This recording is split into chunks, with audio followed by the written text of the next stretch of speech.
Good morning সকলকে, very good morning.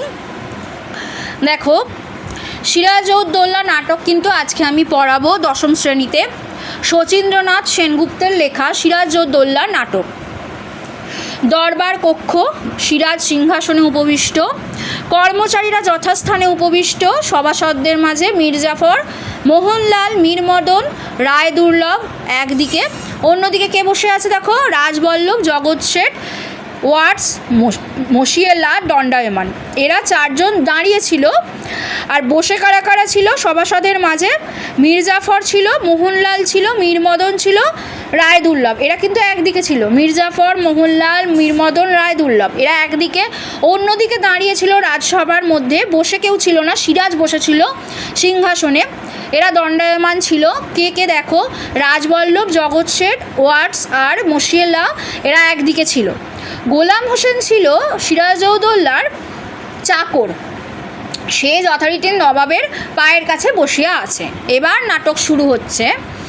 Siraj বলছে ওয়াটস, ওয়াটস, বিস্ময়সূচক এখানে চিহ্ন আছে দেখো, ওয়াটস এইভাবে হবে। ওয়াটস বলছে ইউর এক্সেলেন্সি। সিরাজ বলছে কলকাতা জয়ে যখন আমরা যাত্রা করি তখন তুমি আমার সঙ্গেই ছিলে। যখন আমরা কলকাতা জয়ের জন্য যাত্রা করি ওয়াটস তুমি ওয়াটসকে বলছে যে ওয়াটস তুমি আমার সঙ্গেই ছিলে। সুতরাং কলকাতা জয়ের ইতিহাস তুমি জানো যে কিভাবে কলকাতা জয় করতে হয়েছিল, সেই ইতিহাস তোমার জানা। তুমি জানো যে কলকাতা জয় করে সেই নগরের নাম আমরা আলীনগর রাখি। সিরাজ বলছে এই কথাগুলো কাকে? ওয়াটসকে, যে তুমি জানো কলকাতা জয় করে সেই নগরের নাম রাখা হয় আলীনগর। তাহলে কলকাতার নাম সিরাজ কী নাম রেখেছিল, এই প্রশ্নটা আসতে পারে। উত্তর হবে আলীনগর। ওয়াটস তখন বলছে জানে, ইউর এক্সিলেন্সি। জানে মানে জানি বলতে গিয়ে ও বলছে যে যেহেতু ইংরেজ ছিল, জানে, ইউর এক্সিলেন্সি। সিরাজ বলল আলীনগরে তোমাদের কোম্পানির সঙ্গে যে সন্ধি হয় তার সব শর্তও তোমাদের জানা আছে। আলীনগরে তোমাদের কোম্পানির সঙ্গে তো একটা চুক্তি হয়েছিল, একটা সন্ধি হয়েছিল, তার সব শর্তও তোমাদের জানা আছে। তোমাদের কোম্পানি সন্ধির সকল শর্ত যাতে রক্ষা করে তারই জন্য প্রতিরূপে তোমাকে মুর্শিদাবাদে রাখা হয়েছে। কোম্পানি সন্ধি শর্ত রক্ষা না করলে যুদ্ধ ঘোষণার আগেই তোমাকে আমরা তোপের মুখে উড়িয়ে দিতে পারি, জানো? ওয়াটস বলল জানে, ইউর এক্সিলেন্সি। সিরাজ বলছে তুমি প্রস্তুত হও। ওয়াটস আমি জানিলাম না আমাদের অপরাধটা কী। ও অপরাধ করেছে বলেই ওকে দরবারে পেশ করা হচ্ছে।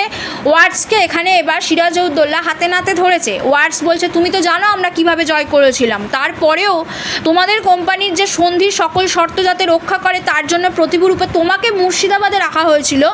কোম্পানির শর্ত রক্ষা না করলে যুদ্ধ ঘোষণার আগেই তোমাকে আমরা তোপের মুখে উড়িয়ে দিতে পারি। তার মানে ওর ভুল ছিল।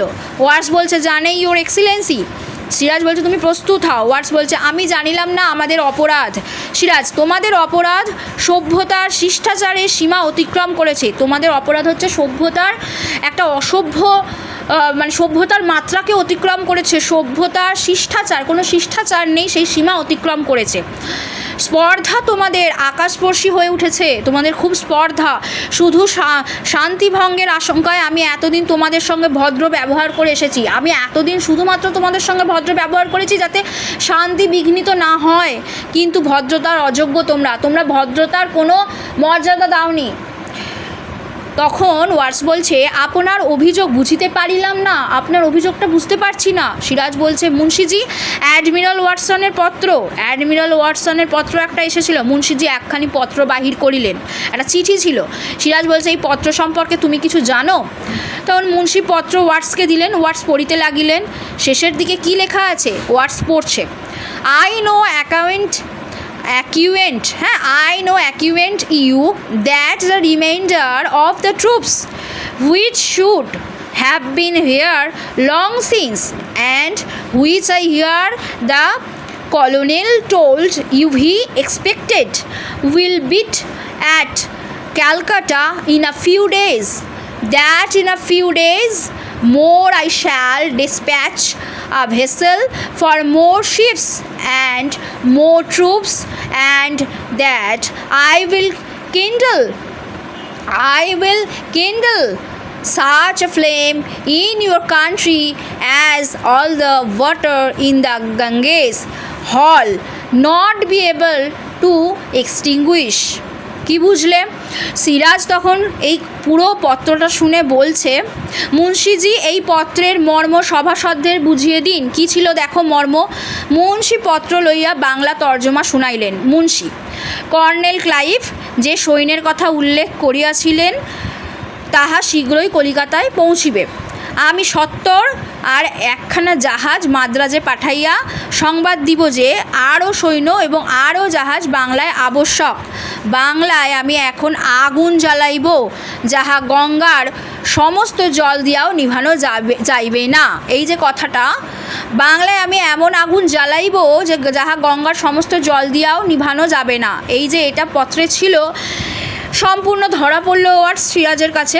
সিরাজ বলছে, ওয়াটস এ ভীতি প্রদর্শনের অর্থ কী? ওয়াটস বলল, অ্যাডমিরালে এ কথা লিখিয়াছেন কেন? আমি বুঝি না, কেন পত্রে এটা লেখা আছে আমি জানি না। সিরাজ বলছে, বুঝিয়ে আমি দিচ্ছি। মুন্সিজি ওয়াটসের পত্র। মুন্সি পত্রখানা বাহির করিলেন। আপনিই পড়ুন, ওর হাতে দেবেন না। আচ্ছা, ওকে একবার দেখিয়ে নিন। ওয়াটস পত্র দেখিল। বলতে পারো যে তোমার হাতের লেখা নয়, এটা ওয়াটসেরই হাতের লেখা ছিল। সিরাজ বলল। ওয়াটস বলছে, হ্যাঁ আমি লিখিয়াছে। সিরাজ বলল, পড়ুন মুন্সিজি। Munshi, it is impossible to rely upon the Nawab and it will be wise to attack Chandannagar. নবাবের উপর নির্ভর করা অসম্ভব, চন্দননগর আক্রমণ করাই বুদ্ধিমানের কাজ।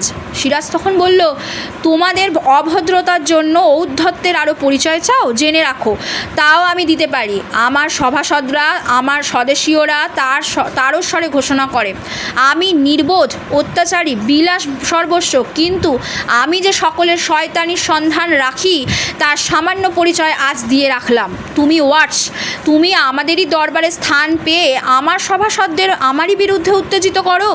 কলকাতায় ইংরেজদের উপদেশ দাও আমারই আদেশ লঙ্ঘন করে কাজ করতে। জানো এর শাস্তি কি? ওয়াটস কী করেছিল? বিশ্বাসঘাতকতা করেছিল। কার সাথে? সিরাজদৌল্লার সাথে। কি করেছিল না, ওরই সভাসদদের ওর বিরুদ্ধে করে দিয়েছিল।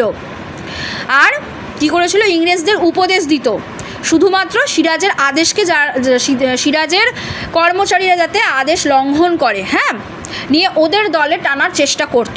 সিরাজ এখানে নির্বোধ, অত্যাচারী, বিলাস সর্বস্ব কার কথা বলা হয়েছে? সিরাজউদ্দৌলার কথা, নবাব সিরাজউদ্দৌলার কথা বলা হয়েছে। যদি প্রশ্ন আসে উত্তর হবে এটা।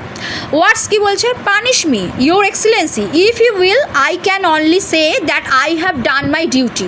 বলছে আমাকে শাস্তি দাও ইউর এক্সেলেন্সি, তোমার সেটা একটা বড় কাজ। ইফ ইউ উইল, তুমি যদি পারো, আই ক্যান অনলি সে, আমি শুধুমাত্র বলতে পারি that I have done my duty, আমি আমার দায়িত্ব, আমি আমার কর্তব্য, আমার কাজ আমি করতে পেরেছি। সিরাজ বলছে, এই মুহূর্তে তুমি আমার দরবার ত্যাগ করো, তুমি এই মুহূর্তে আমার দরবার ত্যাগ করো। এই প্রশ্নটা আসে, এই লাইন তুলে, এই মুহূর্তে তুমি আমার দরবার ত্যাগ করো, কেন এ কথা বলা হয়েছে? 5 নম্বরে তোমাদের কিন্তু নাটক থেকে প্রশ্ন আসবে। ভবিষ্যতে আর কখনো এ দরবারে তুমি স্থান পাবে না। আমি 10ম শ্রেণীর ছাত্রছাত্রীদের উদ্দেশ্যে বলছি, 5-এর প্রশ্ন আসবে। আচ্ছা, ভবিষ্যতে আর কখনো এই দরবারে তুমি স্থান পাবে না। তোমার কোম্পানি যদি সদ্ব্যবহার দিয়ে আমাকে আবার খুশি করতে পারে, তাহলে কোম্পানির প্রতিনিধি হিসেবে কোনো সচ্চরিত্র ইংরেজকে আমি দরবারে স্থান দেব, তোমাকে নয়, আর তাও এখন নয়। যাও, বলছে তোমাকে আমি আর কোনো দিনই স্থান দেব না। যদি তোমার কোম্পানি কেউ যদি সদ্ব্যবহার করে, তাহলে সেই ইংরেজকে আমি আমার দরবারে স্থান দেব, সচ্চরিত্র হবে সে। ওয়াটস বলছে, ফেয়ারওয়েল ইউর এক্সেলেন্সি, মানে ও ফেয়ারওয়েল নিচ্ছে, তাকে সে চলে যাচ্ছে। নবাবকে কুর্নিশ করিয়া ওয়াটস বাহির হইয়া গেলেন। রাজবল্লভ কে ছিল? রাজবল্লভ ছিল সভাসদ। কি বলছে?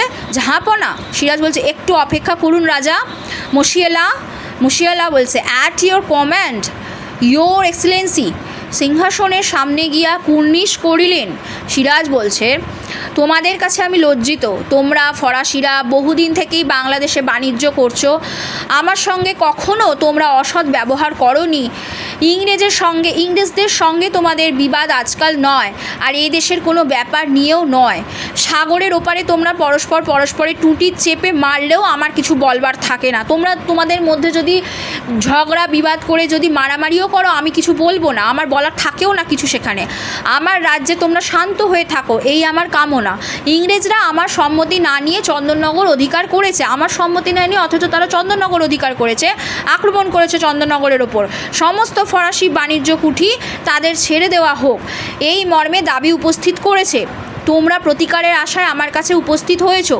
মুশিয়ালা বলছে, we have always shout for your protection your excellency, আমরা সবসময় আপনার প্রোটেকশনের জন্য আছি।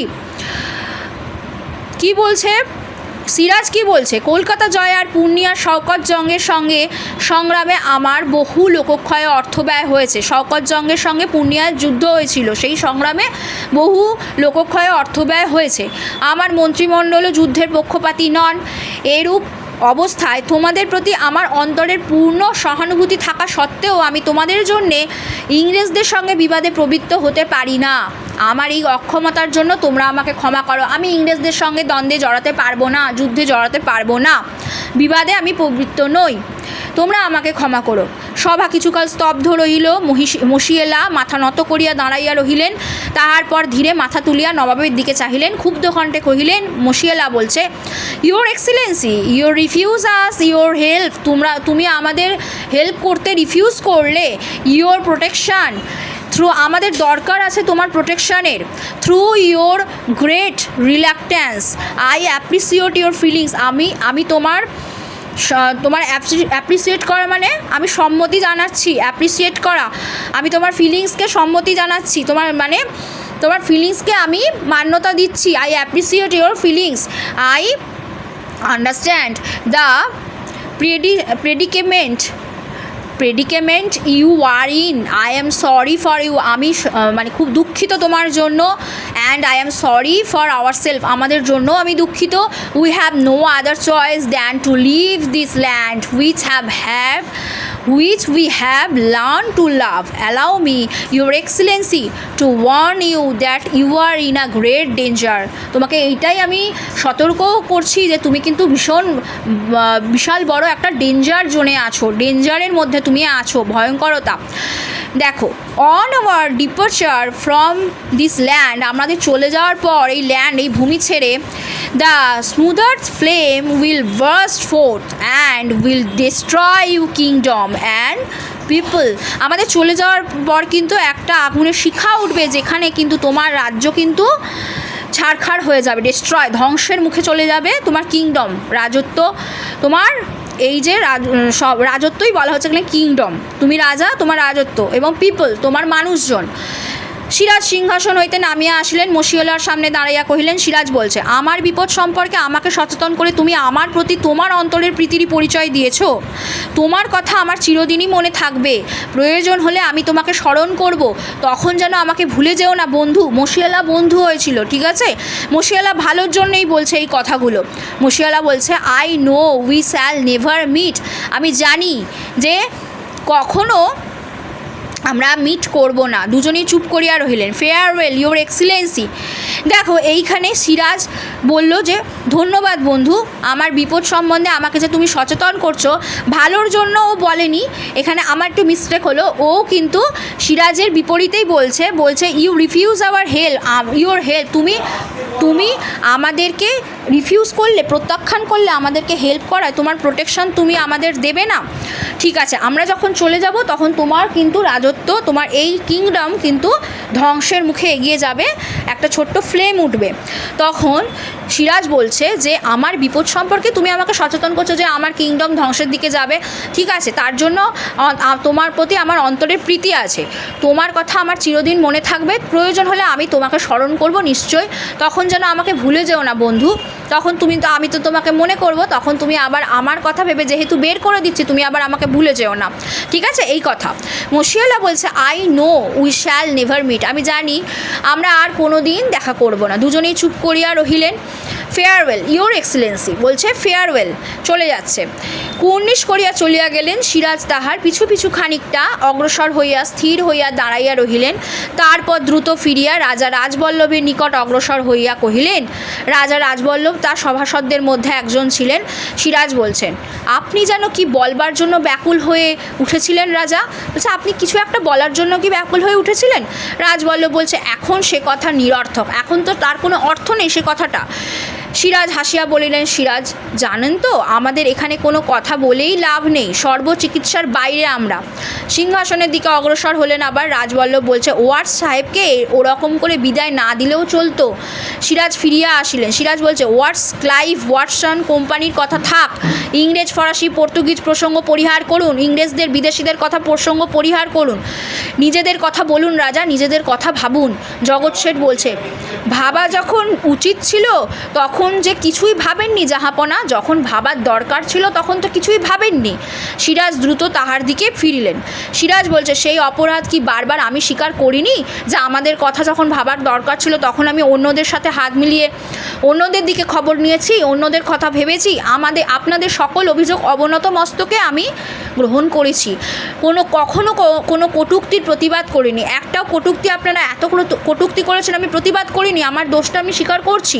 আপনাদের স্পর্ধা নিয়ে কখনো প্রশ্নও তুলিনি। আপনারা সারা দেশে আমার দুর্নাম রটিয়েছেন, কর্মচারীদের মনে অশ্রদ্ধা এনে দিয়েছেন, আত্মীয় স্বজনের মন দিয়েছেন বিষিয়ে, আর কত হেও আমাকে করতে চান আপনারা। দেখো, সিরাজউদ্দৌলার বিরুদ্ধে এতই ষড়যন্ত্র হয়েছিল তাকে সিংহাসন থেকে সরানোর জন্য, সিংহাসনচ্যুত করবার জন্য, যে নানা দিক থেকে তার নিজের লোকেরা পর্যন্ত ষড়যন্ত্রে লিপ্ত ছিল। জগৎ শেঠ বলছে, আপনাকে হেয় প্রতিপন্ন করে আমাদের লাভ সিরাজ, স্বার্থসিদ্ধি ছাড়া আর কোনো কাজ নেই। জগৎ শেঠ বলছে, স্বার্থের সন্ধানে আমরা যদি নিযুক্ত থাকতাম। সিরাজ বলছে, বলুন তাহলে কি হতো? জগৎ শেঠ, তাহলে বাংলার সিংহাসনে এতদিনে অন্য নবাব বসতেন। জগৎ শেঠ এবার কী করছে, সিরাজকে বলছে, নিজের দিকটাকে ভারী করে বলছে যে স্বার্থের সন্ধানে যদি আমরা নিযুক্ত থাকতাম তাহলে বাংলার সিংহাসনে অন্য নবাব বসতো, আপনি বসতেন না। সিরাজ বলছে, এত বড় কথা আমার মুখের উপর বলতে আপনার সাহস হয়?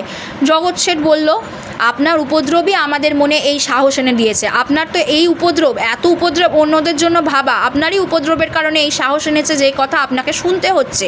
সিরাজ বলছে, আমার উপদ্রব নয় শেঠজি, আমার সহিষ্ণুতাই আপনাদের স্পর্ধা বাড়িয়ে দিয়েছে। আপনাদের প্রতি আমি যে এত সহিষ্ণু ছিলাম, আমার সেই সহিষ্ণু স্বভাবের জন্যই আমার প্রতি এই স্পর্ধা, এই কথাগুলো বলার স্পর্ধা বাড়িয়ে দিয়েছে। মীর জাফর তখন বলছে, জাহাপনা, মানি লোকের মানহানি করে আপনি আমাদের সকলেরই অপমান করেছেন। ওয়াটস একজন মানি লোক, তার অপমান করে তাকে আপনি দরবার থেকে বের করে দিলেন, সেটা আমাদেরই তো অপমান হলো। মীর জাফর নিজেকে কি মনে করলো, যে মানি লোক, নিজেকে সে মানি লোক মনে করে। সিরাজ বলছে, সকলে মিলে আপনারাই কি আমার কম অপমান করেছেন? আপনারা সকলে মিলে কি আমার কম অপমান করেছেন? রাজবল্লভ বলছে, আমরা কেউ মিথ্যা কলঙ্ক রটাইনি। সিরাজ বলছে, সত্যাশ্রয়ী রাজা, বলুন সিংহাসনে আরোহণ করবার পরে এই 1 বছরের মধ্যে কি অনাচার আমি করেছি? বলুন কটা রাত আমি নিশ্চিন্তে কাটিয়েছি, কটা দিন আপনারা আমাকে বিশ্রামের অবসর দিয়েছেন? বলুন। প্রত্যেকে ষড়যন্ত্রে লিপ্ত, বুঝতেই পারছো, প্রত্যেকে ষড়যন্ত্রে লিপ্ত, এবং সিরাজকে যেন প্রকারেণ সেই সিংহাসন থেকে সরানোর জন্য সিরাজের সাথে এইভাবে কটূক্তি করে চলেছে। রাজবল্লভ বলল, আপনার দৈনন্দিন জীবনযাপন প্রণালী আমাদের কণ্ঠস্থ থাকবার কথা নয়। মুখের উপর কথা বলছে সিরাজের। সিরাজ বলছে, অথচ কবে, কোথায়, কখন, কোন অত্যাচার আমি করেছি তা আপনারা নির্ভুল বলে দিতে পারেন? আমি আপনাদের উপর যে কোনো অত্যাচার করেছি তেমন কি আপনারা নির্ভুলভাবে বলতে পারেন? সিরাজ সম্পূর্ণ একা হয়ে যায়। রাজবল্লভ বলছে, পারি এই জন্যই যে পাপ কখনো চাপা থাকে না। সিরাজ বলছে, পাপ যে চাপা থাকে না হোসেন কুলি প্রাণ দিয়ে তা বুঝিয়ে দিয়ে গেছে। রাজবল্লভের সম্মুখে গিয়ে বলছে, নিজের জীবন দিয়ে কি আবার তা বুঝতে চান? রাজবল্লভ মাথা নিচু করিলেন। শেঠজি বলছে, শেঠজি জাফর আলী খাঁ, আপনাদের শ্রদ্ধেয় বন্ধুর মুখের দিকে একবার চেয়ে দেখুন। এটা সিরাজ বলছে, শেঠজি জাফর আলী খাঁ, আপনাদের শ্রদ্ধেয় বন্ধুর মুখের দিকে একবার চেয়ে দেখুন, মানে ওনার সিরাজের মুখের দিকে। আমি তো আপনাদের বন্ধু। মির্জাফর, এই তরবারি স্পর্শ করে আমি শপথ করছি জাহাপনা, আপনি যদি মানি লোকের এই রূপ অপমান করেন তাহলে আপনার সপক্ষে কখনো অস্ত্র ধারণ করব না। যদি আপনি এইভাবে মানি লোকেদের অপমান করতে থাকেন, এই যে শেঠজি, রাজবল্লভ, এনাদের যদি করতে থাকেন, তাহলে আমি কখনোই আপনার পক্ষে থেকে অস্ত্র ধারণ করব না, আপনার হয়ে যুদ্ধ করব না। মোহনলাল বলছে আজ পর্যন্ত কদিন তা ধারণ করেছেন? সিপাহসালার মোহনলাল ছিল মীর জাফরের বিরুদ্ধে, সে কিন্তু সিরাজের পক্ষে ছিল, তাই বলছে কতদিন আপনি সিপাহীসালার কতদিন সে অস্ত্র ধারণ করেছেন? মীর জাফর বলছে যে পূর্ণিয়ার যুদ্ধে অপদার্থ শওকতকে হত্যা করে বুঝি এই স্পর্ধা তোমার হয়েছে মোহনলাল। তাহলে পূর্ণিয়ার যুদ্ধে শওকতকে কে হত্যা করেছিল? মোহনলালকে এই কথা বলল মীর জাফর। এখান থেকে কিন্তু এই লাইন তুলে প্রশ্ন আসবে, কে বলেছে, কাকে বলেছে, এই রকম। মীর মদন কোন যুদ্ধে কৃতিত্ব না দেখিয়েও আমি জিজ্ঞাসা করছি, কলকাতা জয় থেকে শুরু করে পূর্ণিয়া বিজয় পর্যন্ত সিপাহসালার নবাবকে সাহায্য করেছেন? আপনি কি সাহায্য করেছিলেন সিরাজউদ্দৌলাকে? মীর জাফর বলছেন জাহাপনা, নিচের এই স্পর্ধা, নিচের বলতে মীর মদন মোহনলাল, এরা সেনাপতি ছিল, এদের এত স্পর্ধা আমার মুখের ওপর কথা বলে? এদেরকেই নীচ বলা হচ্ছে। মোহনলাল নীচ পদস্থ কর্মচারীদের উচ্চপদস্থ কর্মচারীদের কাজের সমালোচনা করা উচিত নয়। আমরা যেহেতু নীচ পদস্থ কর্মচারী, তাই আপনারা উচ্চপদস্থ কর্মচারী, তাই আপনাদের কাজের সমালোচনা করা উচিত নয়। এই কথা যেমন আপনাদের সবসময় মনে থাকে, তেমন এ কথাও আপনাদের মনে রাখা কি উচিত নয় যে নবাবের কাজেও সমালোচনা সবসময় শোভন নয়? নবাবের কাজের আপনারা কেন সমালোচনা করছেন? আমরা যেমন আপনাদের সমালোচনা করব না, তেমন আপনারাও তো নবাবের থেকে নিচের স্থানে আছেন, তা আপনারা কেন সমালোচনা করছেন সিরাজে, সেটা মনে রাখছেন না কেন? মীর মদন বলছে এই রাজ্যের সকল প্রধান সেনাপতি আমির ওমরাহ রইস রাজা মনে করেছে নবাব একেবারে অসহায়, সিংহাসন রক্ষা তো নয়, আত্মরক্ষার শক্তিও তার নেই। সিরাজ নাকি একা, তার আত্মরক্ষার শক্তিও নেই। মীর মদন বলছে সব সেনাপতি আমির ওমরাহ রইস রাজারা মনে করেছে। আমরা নবাবের নিমক বৃথাই খাই না, আমরা নবাবের নিমক অর্থাৎ নুন বৃথাই খাচ্ছি না। এইটা প্রশ্ন আসে, খুব বড় কথা, আমরা নবাবের নিমক বৃথাই খাই না। কে বলেছে এই কথা তাদের মনে রাখা উচিত। আমরা বৃথা তার নুন খাচ্ছি না, আমাদের সকলের কথা মনে রাখা উচিত যে আমরা তার পাশে আছি। মীর জাফর তখন বলল এই সব অর্বাচীনকে দিয়েই যখন নবাবের কাজ চলে, তখন চলুন রাজা রাজবল্লভ, চলুন শেঠজি, চলুন দুর্লভ রায়, এই দরবার আমরা ত্যাগ করি। মীর জাফর কী বলছে দেখো, রাজবল্লভকে, যেহেতু রাজবল্লভ ওনার মীর জাফরের পক্ষে ছিল, রাজবল্লভ, শেঠজি, জগৎ শেঠ, দুর্লভ রায়, এদেরকে বলছে যে চলুন আপনারা দরবার ত্যাগ করি, আমরা সকলে দরবার ত্যাগ করি। নবাব থাকুন তার কর্মক্ষম, শক্তিমান, পরম বিচক্ষণ মন্ত্রী আর তার সেনাপতিদের নিয়ে। গোলাম হোসেন, মোহনলাল আর মীর মদন যখন রয়েছে, তখন আর ভাবনা কি চলুন। রাজবল্লভ, জগৎ শেঠ, দুর্লভ রায় প্রস্থানের উদ্যোগ, আচ্ছা কি হলো, রাজবল্লভ, জগৎ শেঠ, দুর্লভ রায় প্রস্থানের উদ্যোগ করিলেন। ঠিক আছে, আজকে এত পর্যন্তই আমি পড়ালাম, বাকি অংশ আমি পরের ক্লাসে পড়াবো। তার পরের ক্লাসে থাকবে প্রশ্নোত্তর পর্ব আলোচনা। আর তোমরা বড় প্রশ্নের 5 নম্বরের প্রশ্ন যদি পেতে চাও, তাহলে অবশ্যই কিন্তু আমার সাথে যোগাযোগ করো, পিডিএফে নোটস পেয়ে যাবে। আমার নম্বর তোমাদের একবার আমি বলে দিচ্ছি, তোমরা সেটা নোট করে নাও, 9804753270। এই নম্বরে হোয়াটসঅ্যাপ করবে এবং ফোন করবে, তাতে কোনো অসুবিধা নেই। তোমরা পিডিএফের নোটস কিন্তু পেয়ে যাবে, 5 নম্বরের প্রশ্নের উত্তর কিন্তু তোমরা পেয়ে যাবে। নাটক থেকে তোমাদের 5 নম্বরের প্রশ্ন, এটা আমি 10ম শ্রেণীর ছাত্রছাত্রীদের উদ্দেশ্যে বললাম। আর স্কুল সার্ভিস কমিশনের জন্য যারা পড়াশোনা করছো, তাদের জন্য আমি প্রশ্নোত্তর পর্ব নিয়ে খুব তাড়াতাড়ি একটা ক্লাস নিয়ে আসছি। Thank you students, thank you so much.